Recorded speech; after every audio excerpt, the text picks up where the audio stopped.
ko ito yung gusto mong iwasan sa relationship. Diba? Kaya yung iba sa inyo matagal na single kasi nga, ayaw niya ng may nagmamando or merong pumipigil sa mga desisyon mo sa buhay, Gemini. Gusto mong maging malaya. Freedom is your happiness. Hi Gemini, this is your Gem in Ear Tarot Reader. So alamin natin ang iyong love reading or love situation.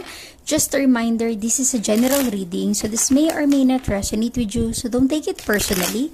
This is just a guide. This is also a timeless reading, so kung mapanood mo ito sa ibang panahon at ibang pagkakataon, possible na nakatadhanang mapanood mo ang reading na ito. Maaaring yung mga advice and messages na mapupull out natin ay makatulong sa iyong sitwasyon. Also, please like, share, comment, and subscribe for more videos. Gemini, salamat sa pagsuporta at pagsubaybay sa ating channel. Na-appreciate ko lahat ng comments and messages nyo sa ating videos. Gemini, give me your love energy. Gemini. You have the Emperor, a strong Aries energy. Page of Swords, an air sign. And Queen of Wands, a fire sign. Okay. Gemini, I'm sensing here, maaaring ikaw ay involved with someone very controlling, very maigo or ma-pride ng person. Maaaring this person, parang gusto niya kung anong desisyon na nais niyang i-take yun ang masusunod. Maybe this is your energy or your person's energy. You have the Page of Swords and Queen of Wands. Sa ngayon, I'm sensing here, Gemini, you are very inspired sa kung ano yung pinagkakaabalahan mo ngayon. Kumbaga, very productive yung buhay mo. Marami kang ginagawa sa ngayon. At ini-enjoy mo lang every step of the way. Marami kang bagong pinag-aaralan sa buhay, Page of Swords, bagong natutuklasan, very eager ka to know everything na nasa paligid mo, marami kang gustong malaman, matutunan. Let us see your energy. Let us clarify your energy. The Emperor energy. Let us clarify the Emperor energy for Gemini's love situation. Let us clarify the Emperor. Gemini. Six of Pentacles, an earth sign. And King of Pentacles, an earth sign. So, I'm sensing here, Gemini, maaaring this is your energy. Sa dami mong pinagkakaabalahan, confident ka sa sarili mo na may mararating ka sa buhay mo. Siguro ang iba sa inyo matagal ng single. Maaaring hindi na naniniwala about love. Maaaring ang iba ay bachelor, di ba? Yung tipong masaya ng single sa buhay. Kasi parang feeling mo, mas gugulo lang yung buhay mo or sitwasyon mo kung meron kang karelasyon. Parang gusto mo, you are doing everything na walang pumipigil sa'yo. Walang humahad lang sa desisyon mo. Ganun ka ka-confident sa sarili mo. At tingin ko, merong magandang outcome yung effort mo. Diba? Maaaring nakakapag-share ka ng blessing sa ibang tao. Marami kang natutulungan. Kahit sabihin natin na wala kang partner sa ngayon, pero na-enjoy mo yung buhay mo, nakafocus ka sa career mo, sa business mo, sa kung ano yung pinagkakaabalahan mo ngayon, nagdadala sa'yo ng magandang income or opportunity sa buhay. Kaya parang okay lang sa'yo kahit single ka, masaya ka sa buhay mo. Parang kontento ka. I can sense a contentment in this energy with the Emperor. Let us see the Page of Swords in your energy. Gemini, let us clarify the Page of Swords in your energy. Let us clarify the Page of Swords in your love situation, Gemini. Okay. You have the Moon, a strong Pisces energy. and the sun. Moon and sun, diba? May nililihim, may sinisikreto, may tinatago sa'yo, pero malalaman or matutuklasan mo din kung ano man ito. Diba? Nililihim, pero this page of swords is unti-unti nang nare-reveal kung ano yung nililihim, tinatago sa'yo, unti-unti mo nang nalalaman, natutuklasan with the page of swords.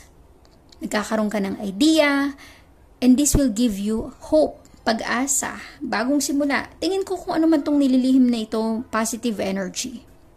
Kasi you have the sun. Maaaring ang iba sa inyo, magkakaroon na ng blessings, anak, maaaring pregnant ang iba sa inyo. Wala ka pang idea, pero nararamdaman mo, nafe-feel mo sa sarili mo na may blessings na paparating. Tingin ko unti-unti nang marireveal yung sikreto na ito. Unti-unti mo nang malalaman or matutuklasan. So, alamin natin ang energy ng Queen of Wands. Positive energy, itong nafe-feel ko sa middle. Let us see. Let us clarify the Queen of Wands in your energy. Gemini. Let us see your love situation with the Queen of Wands.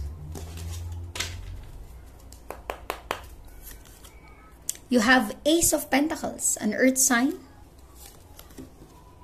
And Page of Wands, a fire sign. I'm sensing here, very inspired ka sa buhay mo, pero there is someone wants to make an offer sa'yo. Maaaring ang iba sa inyo, ito yung unti-unti mo nang malalaman or matutuklasan kung ano yung nililihim ng person na ito sa'yo. Maaaring unti-unti siya nagkakaroon ng feelings para sa'yo. Yung unti-unti niya nakikita or na-appreciate yung presence mo, air sign, na you are very jolly, masayang kasama, masarap kausap. Parang wala masyadong problema sa buhay. Kung meron mang problema, hindi pinoproblema. Tingin ko this person will make an offer kapag magkaroon siya ng lakas ng loob. Kasi parang at some point, nafe-feel ko na i-intimidate din siya sa presence mo. Kasi nga, you are like the emperor. Yung buhay mo, parang confident sa sarili, okay lang kahit single, hindi naghahanap ng relationship. Diba? Parang masaya ka sa sarili mo on your own, confident ka sa sarili mo, very independent ka. Attracted sa'yo yung person na to. Page of Wands. And kapag magkaroon siya ng lakas ng loob, this person will make an offer sa'yo na magbibigay sa'yo ng so much happiness. Tingin ko, at some point, you have a feeling for this person. May nararamdaman ka rin sa kanya, pero dahil nga marami kang pinagkakaabalahan sa ngayon, busy ka, hindi mo siya napaprioritize, hindi mo napapansin. Yung paporma niya sa'yo or yung mga sign, mga signal na may feeling siya para sa'yo. Tingin ko ito yung madalaman mo or matutuklasan mo very soon that there is someone admires you. Like sabi ko, this person will take action, will do something kung magkakaroon siya ng lakas ng loob. Pero sa ngayon, Page of Wands pa lang siya, admiration pa lang ang meron siya. So, let us see. Love Oracle, give me some advice, message for Gemini. You have Clock. Need time, takes time. In time cycles, time to heal, progress. Diba? Matagal ka ng single. Marami kang pinagkakaabalahan sa buhay mo. Very productive ang buhay mo. Marami ka nang nagagawa. At hindi ka pressured sa oras mo. Kaya nang sabi ko, ready ka na maging single habang buhay kasi masaya ka na enjoy mo yung buhay mo.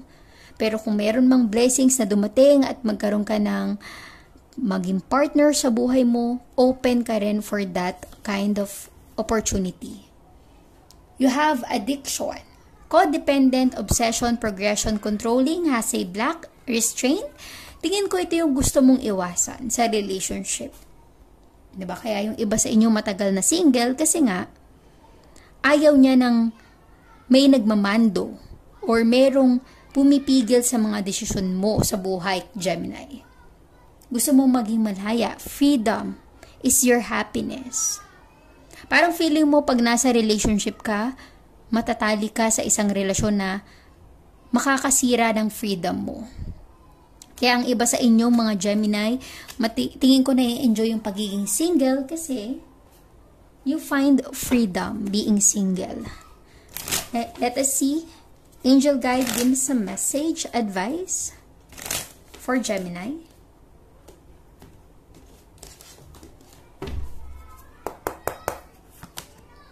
Listen to your intuition. Listen to your gut feeling. Communicate clearly, di ba? You are good at this, Gemini. Communication. Kaya siguro meron kang admirers kasi good communicator ka. Magaling kang makipagsalamuha sa iba, magaling kang makipag-usap. And don't stop. Do the things that makes you happy. Let us see, Oracle Guide, give me some message, advice for Gemini.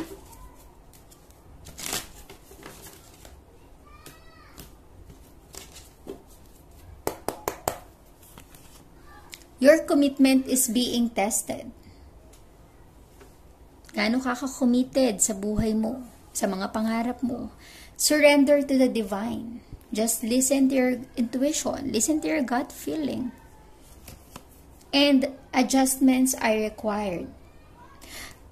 If just in case magkatotoo at magkaroon ng courage or lakas ng loob yung person na ito to step out at sabihin yung tunay niyang nararamdaman para sa'yo, communicate clearly, and adjustments are required sa sitwasyon. Be open kung ready ka na rin for that kind of relationship. So thank you, Gemini. Please like, share, comment, and subscribe for more videos. Thank you, Gemini.